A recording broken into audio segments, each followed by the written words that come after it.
right, we turn it to the right. If we wanted to rear up, we rear up and, maybe put our spurs in our boots in the belly of the horse. But a horse could just trample all over us. But because we have a bit in the horse's mouth, we can control the way the horse is going. We can control what the horse is doing. And family, I'm telling you, this little thing in our mouth, this little rudder, this little bit in our mouth, it can cause a whole lot of trouble.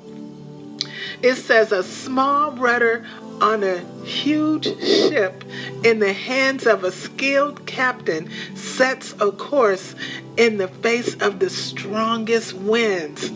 A word out of our mouth may seem of no account, but it can accomplish nearly anything or destroy anything.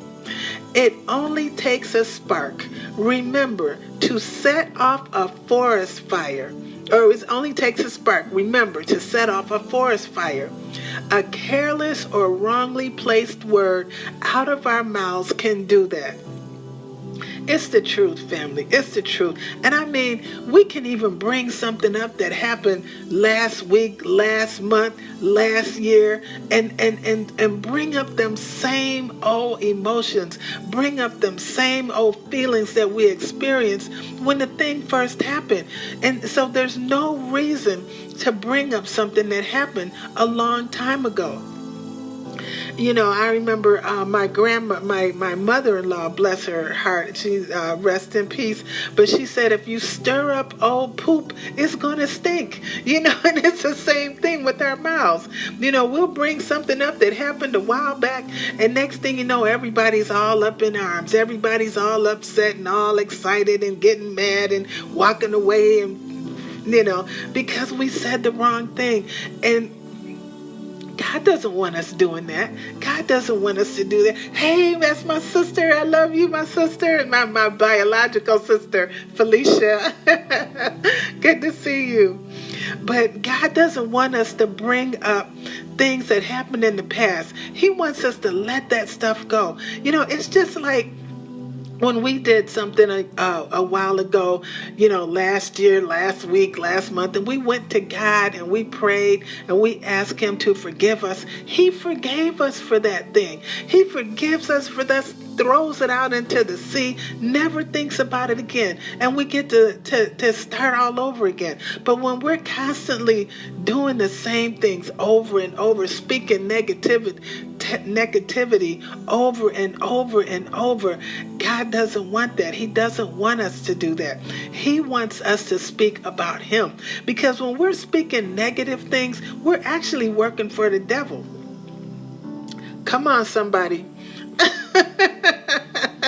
When we're out here gossiping and speaking negative things, saying negative things, doing negative things, we are out here working for the enemy. Nobody wants to be working for the enemy. At least I don't think so. I know I don't. Because once you work and get into the enemy's camp, now you got a whole bunch of stuff that you need to start praying about, because you either in or you're out.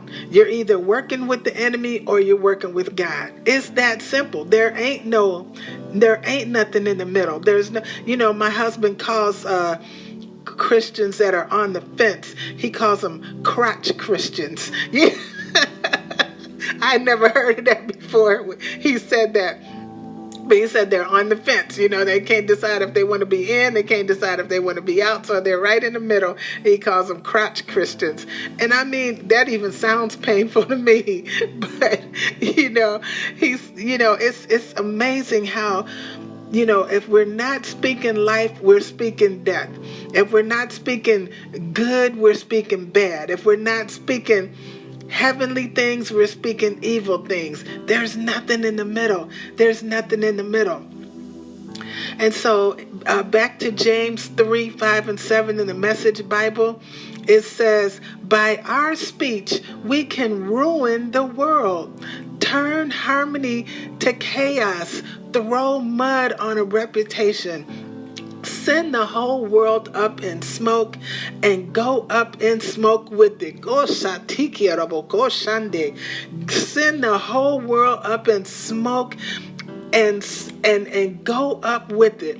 Smoke right from the pit of hell. Glory to God. Glory to God. So, family, it's very important that we watch what we're saying. And I mean, we speak our lives into existence. We speak what we want to happen. If I want to, say, for instance, I was just speaking with my sister not long ago about how, I went back to school at 57 and got my bachelor's degree, and I always talked about, oh man, I want to go back to school. I miss going to school because originally I was in school when I first got out of high school, went to college, Eastern Michigan University, and got a job working for the General Motors, got a job working for the factory, and the factory paid